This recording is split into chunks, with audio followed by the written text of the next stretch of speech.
Room service. Le buzz du room service.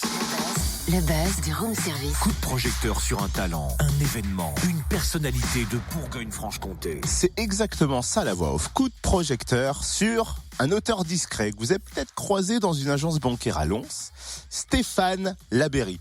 Ben oui, c'est mon conseiller, Totem. Natif de Châlons, il est assistant conseiller en effet dans une banque à Lons-le-Saunier et écrivain. Il a déjà 6 romans à son actif depuis le premier paru en 2009. En juin dernier, il a publié la fiction Les Enfants du Grand Voyage en 2 tomes. On découvre l'histoire et on se penche sur son parcours atypique. Bonjour Stéphane. Bonjour.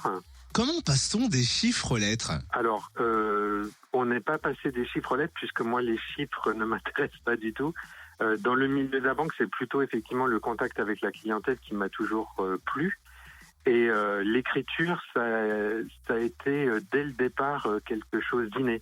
En fait, j'aime à dire effectivement que l'écriture, c'est ma deuxième voix. C'est, je pense, la meilleure façon pour moi de m'exprimer. Depuis quand écrivez-vous ? J'ai toujours écrit, aussi loin que je me souvienne, j'ai toujours écrit. À l'âge de 7 ans, j'écrivais déjà des petites histoires.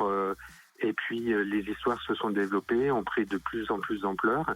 Et je me suis rendu compte effectivement que j'avais vraiment envie et besoin de développer des personnages, de développer des histoires, de partir dans un sens, dans un autre, et voir ce que j'étais capable de faire. Quand trouvez-vous le temps d'écrire ? J'écris tout le temps en fait. J'écris même pendant mon travail. Il m'arrive effectivement d'avoir une idée, donc je prends le temps de mettre juste un petit papier de côté pour pouvoir écrire. Ou autrement, que ce soit le matin, le soir, la nuit. Il m'arrive pas souvent, mais il m'est déjà arrivé effectivement de pas réussir à m'endormir parce que j'avais une idée en tête et que cette idée faisait son travail et il fallait absolument que je me lève pour écrire peut-être même juste un mot ou une phrase, mais c'est là. Mais autrement, j'écris tout le temps, j'ai toujours l'occasion d'écrire quelque chose, quelques mots, quelques phrases, une description de personnage, une description de paysages, mais c'est constant. Premier roman, Georges, en 2009. Vous en êtes, je crois, déjà à 6 romans. Quel est votre univers ? Alors, mon univers est très diversifié. Par contre, effectivement, je peux passer aussi bien de la science-fiction au roman d'amour, policier, que fantastique ou horreur. Par contre, j'ai des thèmes qui reviennent souvent. Effectivement, la recherche de soi, le fait de se connaître soi-même, le fait d'avancer sur le chemin de la vie, c'est des choses qui reviennent souvent.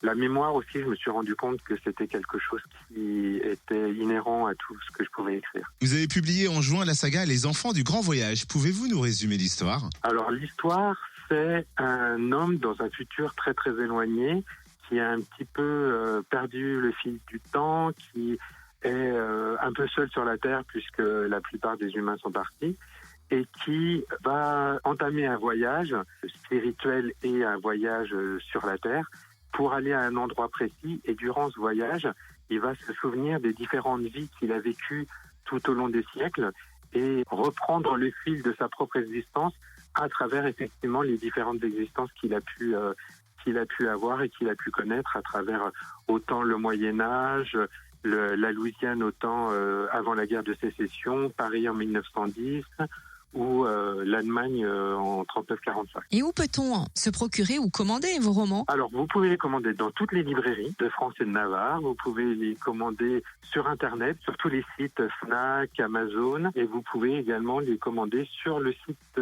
Edilivre, qui est la maison d'édition. Eh ben merci Stéphane Labéry. Puis n'hésitez pas à lui demander un petit livre si vous avez réunion aujourd'hui à la banque à Lons. Il peut peut-être vous en donner. Petite idée cadeau pour les fêtes aussi qui approchent. Pourquoi pas, hein ? Oui, ou peut-être aussi simplement votre nouveau livre de chevet, si l'histoire vous a plu. Vous pouvez aussi découvrir ses autres romans. Le premier, Georges, plutôt sentimental, ou alors Le clown de Tunis, un roman psychologique. Bref, vous trouvez carrément des extraits sur le www.edilivre.com. Retrouve tous les buzz en replay. fréquenceplusfm.com. Connecte-toi.